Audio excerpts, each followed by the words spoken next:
Hello, my name is Richelle Flanagan. I am based in Dublin, Ireland, and I was diagnosed with young onset Parkinson's disease 7 years ago.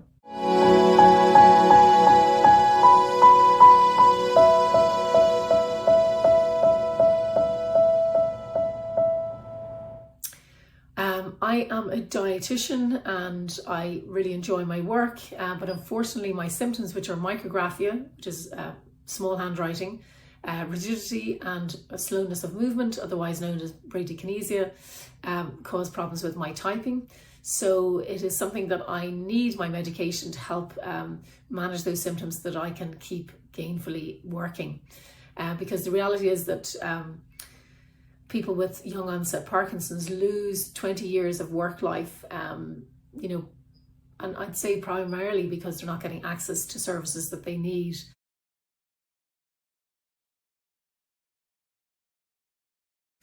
I've been lucky that I have got access to an OT, a speech and language therapist, but that was because as a dietitian, I knew I had to push to get those services. I knew what I needed, but many people with Parkinson's don't realise that they need the input of different therapies to really help them live better with Parkinson's disease. And in terms of, gender and sex bias, certainly in my own case, my neurologist felt that I was probably too young and as a woman unlikely to have Parkinson's, so I had to have a brain scan, a nerve test, and also wait until my daughter was born and breastfed to have a DAT scan, which confirmed that I did have young onset Parkinson's. However, I also know that many women that I'm friends with have reported that they have had a delayed diagnosis in their Parkinson's, and it's probably to do with the fact that the branding of Parkinson's is as an older white male, when actually 40% of people with Parkinson's around the world are women, and also 30% of people with Parkinson's around the world are under the age of 60. And a lot of people don't realise that. What do I know about the Women's Brain Project? I know that they are a fantastic organisation. I reached out to Maria Teresa Ferretti at one of her conferences a number of years ago and asked, could they include Parkinson's? And Maria and the Women's Brain Project have been very great supporters of raising the unmet needs of women with Parkinson's. Maria has supported us on a paper that we published on the unmet needs of women with Parkinson's disease with Professor Elena Morrow and Dr. Indu Subramanian.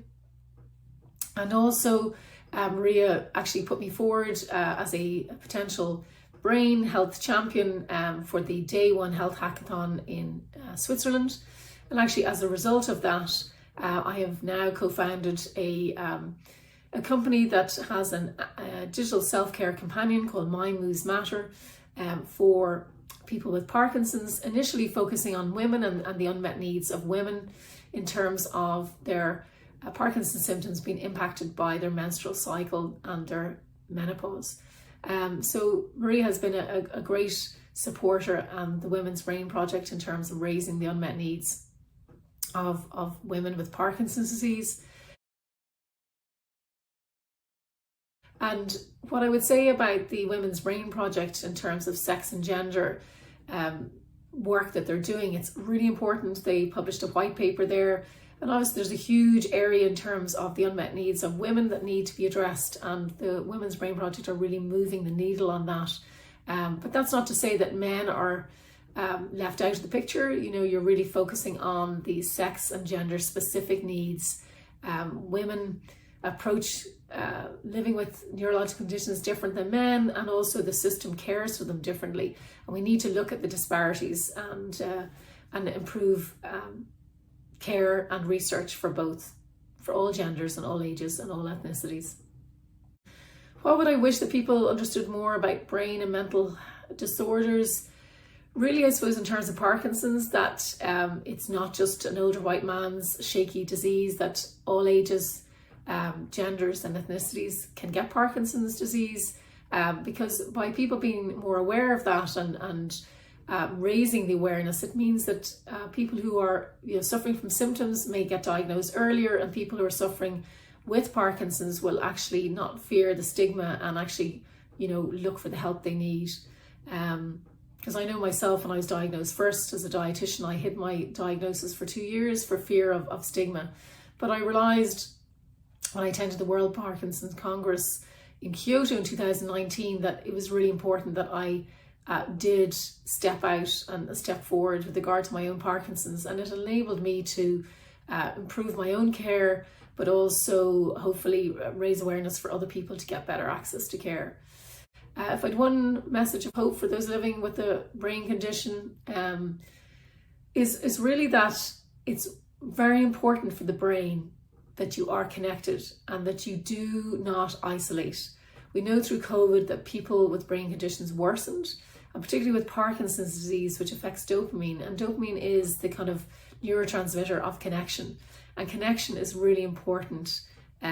So if you're hiding away at home, you potentially are going to get worse. You need to connect to the community, you need to connect with your health services and raise the voices to raise awareness of brain conditions, because unfortunately they are growing rapidly, and Parkinson's disease is the fastest growing neurological condition in the world after Alzheimer's, and we need more awareness and more funding to go towards research, prevention, better treatments, and hopefully cure for some of the conditions, including Parkinson's. So thanks, the Women's Brain Project, for everything you do, and for doing this interview with me for World Parkinson's Month. And we look forward to continuing to work together.